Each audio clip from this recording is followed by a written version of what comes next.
এই যে দিদি খিচুড়ি করে ঠিক আছে। হ্যালো বন্ধুরা, এইচডি লাইফের আরও একটা নতুন ব্লগে তোমাদের সবাইকে অনেক অনেক স্বাগত আর অনেক অনেক ভালোবাসা। কেমন আছো তোমরা সবাই? আশা করি ভালো আছো, আমিও ভালো আছি। তো তোমরা দেখতেই পাচ্ছ আমি এখন ট্রেনের মধ্যে আছি। আজ সকাল সকাল বেরিয়ে পড়লাম, যাচ্ছি বাপের বাড়ি। আর আজ আমি একাই যাচ্ছি। তো দেখো বেশ হাওয়া দিচ্ছে আর বাইরে কিন্তু বৃষ্টি পড়ছে। খুব জোর বৃষ্টি এখন পড়ছে না, অল্পই পড়ছে, কিন্তু দেখো বাইরের দৃশ্যটা দেখতে কতটা সুন্দর লাগছে। বৃষ্টির সময়টা আর কিছু হোক বা না হোক, প্রকৃতি কিন্তু খুব সুন্দর লাগে দেখতে। তো বন্ধুরা দেখো বাড়ি চলে এসেছি, আর এসে আমি খেতে বসেছি। অনেকক্ষণ আগেই এসেছি, বাইরে খুব বৃষ্টি পড়ছে বলে ব্যাগ ছাতা সব কিছু ছিল হাতে, সেই জন্য তোমাদের সঙ্গে রাস্তা দিয়ে আস্তে আস্তে কিছু আর শেয়ার করতে পারিনি। তো যাই হোক, এসে বেশ খানিকক্ষণ একটু রেস্ট নিয়ে নিলাম। তারপরে এই যে খেতে দিয়েছে দেখো, এই যে দিদি খিচুড়ি করেছে সকালবেলায়, খিচুড়ি আর পাঁপড় ভাজা। বাড়ি থেকে টিফিন না করেই এসছি। বাপের বাড়িতে আসার একটা থাকে না আলাদা, সকালবেলা খাওয়া দাওয়ার কিছু থাকে না, সেই জন্য না খেয়ে বেরিয়ে চলে এসছি। এখানে এসেই টিফিনটা করছি। আর এই দেখো বাইরে কেমন বৃষ্টি হচ্ছে, এই দেখো কীরকম বৃষ্টি পড়ছে।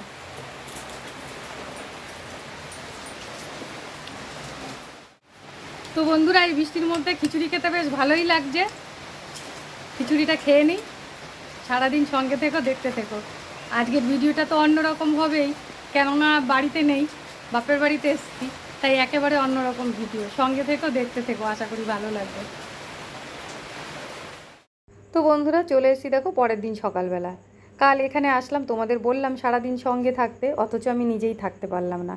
কেননা প্রচণ্ড পরিমাণে কালকে সারাদিন বৃষ্টি হয়েছে, আর এখানে বৃষ্টি হলে আমার মায়ের প্রচুর অসুবিধা হয়।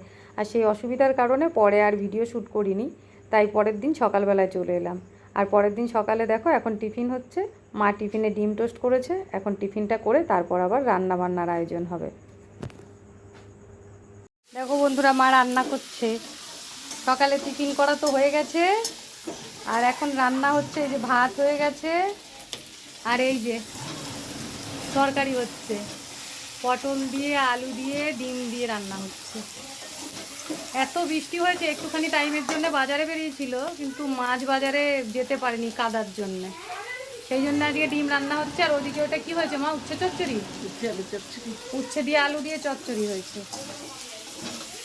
আর আমরা মা আমি খাবো এই রান্না বান্না। আর এখন বেশ অনেকটা টাইমই হলো বৃষ্টি নেই, বৃষ্টি বন্ধ আছে। আর টুকিটাকি দুটো একটা জামা কাপড় যা ভিজিয়েছিল সব মানে ধোয়া হয়েছে আর কি, যেগুলো আশিবাসি, সেইগুলো বাইরে একটুখানি টাইমের জন্য মেলা হয়েছে। আবার কখন বৃষ্টি চলে আসে তার তো ঠিক নেই। তো বন্ধুরা কালকে এখানে আসার পর, কালকে দিদি সকালবেলায় খিচুড়ি করেছিল, সেইটা তো খেয়েছিলামই। তারপরে দুপুরবেলার মেনুটা তোমাদের সঙ্গে শেয়ার করা হয়েছিল না। তো কাল এখানে এসে আমি দিদির ঘরেই খাওয়া দাওয়া করেছিলাম। আর কাল দিদির ঘরে দুপুরবেলার মেনু ছিল খাসির মাংসের ঝোল ভাত। যেমন বৃষ্টি বর্ষা চলছিল, তেমন গরম গরম খাসির মাংসের ঝোল ভাতটা কালকে ভালোই খেয়েছিলাম। তো যাই হোক বন্ধুরা দেখো, সকালবেলায় আজকে বৃষ্টি হয়েছে, কিন্তু সকালের পর থেকে আর কি একবার জোর বৃষ্টি হয়েছে, হওয়ার পর থেকে শুকনোই আছে মোটামুটি। আর এই দেখো আমি আবার নেমে পড়লাম ঘর থেকে, সিঁড়ি দিয়ে নেমে তোমাদের প্রথমেই মার তুলসী গাছটা দেখালাম। আর এদিকে দেখো মার রান্না বান্না হয়ে গেছে, রান্না করার পর বাসন ধুতে বসেছে। তো মায়ের বাসন কটা ধোয়া হয়ে গেলে তারপরে মা আমি দুজনে মিলে একসাথে খেতে বসবো। ততক্ষণে চলো মার বাসন ধুতে ধুতে এই দিকটা তোমাদের দেখাই। তো এই দেখো পাশের বাড়ি এই যে কুমড়ো গাছ লাগিয়েছিল, একটা মাচা করা আছে, আর মাচার নিচটাতে দেখো কি পরিমাণ জল জমেছে। বর্ষার সময় বাড়ির পাশেই এই রকম প্রচুর পরিমাণে জল জমে, আর তেমনি পোকামাকড় বলো মশা বলো, আমাদের বাড়িতে কিন্তু প্রচুর অসুবিধা হয় থাকতে। কিন্তু কি আর করা যাবে বলো, সবাইকে নিয়েই তো থাকতে হবে, চলতে হবে। তো যাই হোক দেখো এখানে কত রকম গাছ রয়েছে, এখানে দেখতে পাচ্ছ ছোট ছোট হলুদ গাছ রয়েছে। তারপরে তো মাচাটা তোমাদের আগে দেখালামই। আর এইখানে দেখো এই গাছটার মধ্যে কত বড় বড় লেবু, দেখে মনে হচ্ছে মৌসম্বি লেবু। পরে মাকে আমি জিজ্ঞেস করলাম যে এগুলো কী লেবু, আমার মা বললো এগুলো পাতি লেবু। তাই মাকে বললাম যে এত বড় লেবু, পাতি লেবু আমি কোনো দিন দেখিনি আগে। তো যাই হোক লেবু গাছটা তো তোমরা দেখলে। আর এই দেখো রাস্তার দিকটা, এখানে কয়েকটা পাতাবাহারি গাছ লাগানো রয়েছে। যতই জল জমুক বর্ষার সময়, যতই কাদা হোক, তবু আমি প্রকৃতি খুব ভালোবাসি। মানে এই যে গাছপালা, খোলামেলা পরিবেশ, এরকম কিন্তু আমার খুব ভালো লাগে। তাই দুদিনের জন্যে আসি আর একদিনের জন্যে আসি। বাপের বাড়িতে আসলে না মনের মধ্যে একটা আনন্দই আলাদা থাকে। তো যাই হোক, এখানে দেখো তুলসী গাছ, আর এইটা কৃষ্ণ তুলসী, আর ওই দিকে সামনেও একটা আছে। আর তুলসী মন্দিরের গাছটা তো তোমাদের প্রথমেই দেখালাম। এখানে দেখো কত বড় বড় হলুদ গাছগুলো হয়েছে। ওইদিকে ছোট ছোট দেখিয়েছি, আর এই দেখো এই বড়গুলো দেখানো হয়নি। আর এই দেখো এখানে আর একটা তুলসী গাছ রয়েছে, এটাও বেশ ঝাঁকড়া হয়েছে। আর ওই পাশেই রয়েছে দুধমান কচু গাছ। তো চলো এবার ঘরের দিকে যাই। মায়ের ওদিকে বাসন ধোয়া হয়ে গেছে, এবার গিয়ে রান্নাঘর থেকে খাবারগুলো ঘরে নিয়ে যাব, তারপর দুজনে মিলে খেতে বসবো।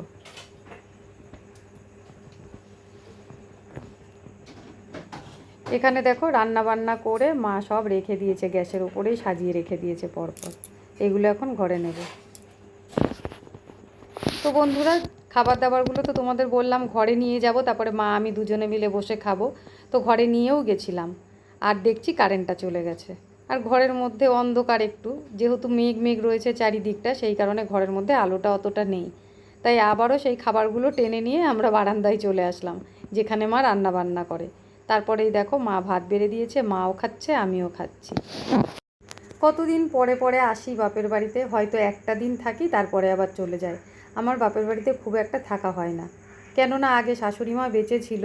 এসে তাও 2 দিন থাকলে একটু হলেও নিশ্চিন্ত হতাম, কিন্তু শাশুড়ি মা চলে যাওয়ার পর থেকে এখানে আর আসা হয়নি। কতদিন ধরে আসবো আসবো করে এই আসলাম, তাও আবার মাঝখানে একটা দিন থেকে পরের দিনই বাড়ি যেতে হবে।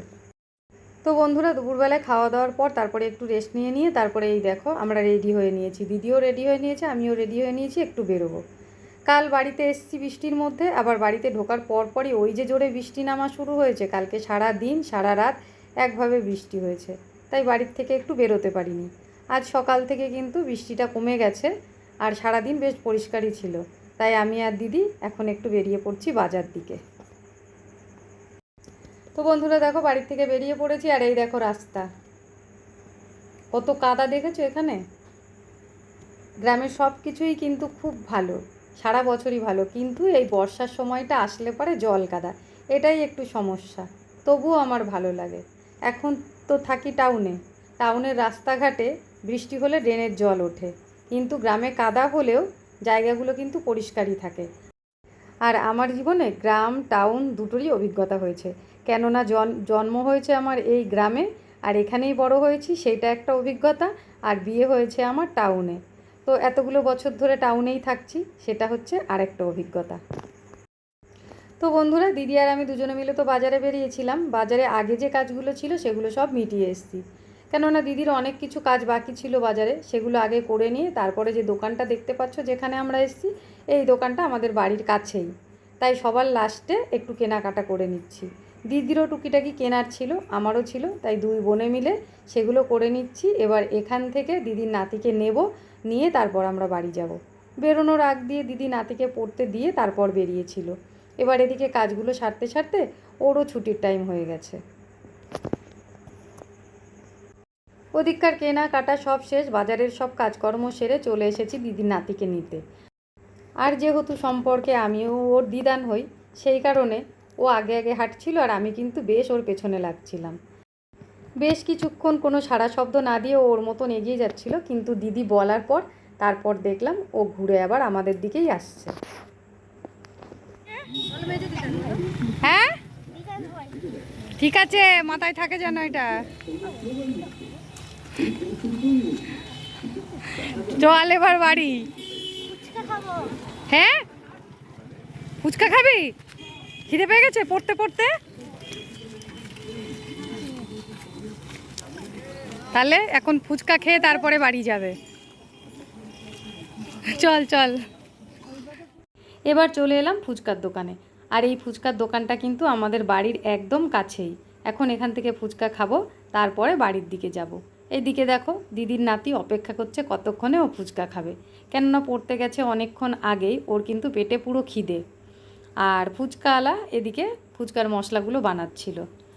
কাকুটার অনেকটা বয়সও হয়েছে, তার মধ্যে কিছুদিন আগে উনি অনেক অসুস্থ ছিল, সেই থেকে অনেক আস্তে আস্তে কাজ করে, তো তাই একটু সময় লাগে। তো অপেক্ষা শেষ হলো, অনেকগুলো কাস্টমার চলে এসেছিলো। যখন তোমাদের এর আগে দেখালাম তখন কিন্তু কাস্টমার ছিল না বেশি, ফাঁকাই ছিল দোকানটা। কিন্তু ওনার ওই মশলাটা রেডি করতে করতে অনেক কাস্টমার এসে গেছিলো, তাদের মধ্যে বেশিরভাগই পার্সেল নিয়ে গেছে। সেই জন্য আমরা একটু বসলাম, বললাম ওনাকে ওদের ছেড়ে দিতে, তারপর আমরা খাবো।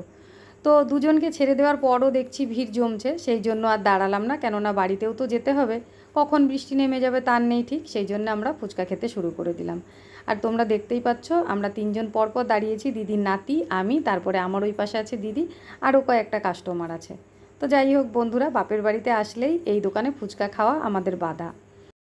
কিন্তু আজকের ফুচকাটা অন্য অন্য বারের মতন খেয়ে কিন্তু অত মজা পাইনি, কেননা বর্ষাকাল তো, বর্ষার জন্য ফুচকাটা একটু সামান্য নেতিয়েছিল। তো যাই হোক, বাপের বাড়িতে এসে ফুচকা খাওয়ার মজাই তো আলাদা, ওটা কোনো ব্যাপার না। তো চলো, আজকের ভিডিওটা এই পর্যন্তই। তোমাদের কেমন লাগলো আমার পুরো ভিডিওটা অবশ্যই কিন্তু কমেন্ট করে জানিও। আর যদি ভালো লেগে থাকে তাহলে একটা লাইক, কমেন্ট, শেয়ার করে দিও। চ্যানেলে নতুন হয়ে থাকলে চ্যানেলটাকে সাবস্ক্রাইব করে আমার পাশে থাকার অনুরোধ রইল। তাহলে চলো, আজকের মতন এই পর্যন্তই। চলে আসবো আবার কোনো নতুন ভিডিও নিয়ে, ততক্ষণের জন্য তোমরা খুব ভালো থেকো, সুস্থ থেকো। টাটা বন্ধুরা।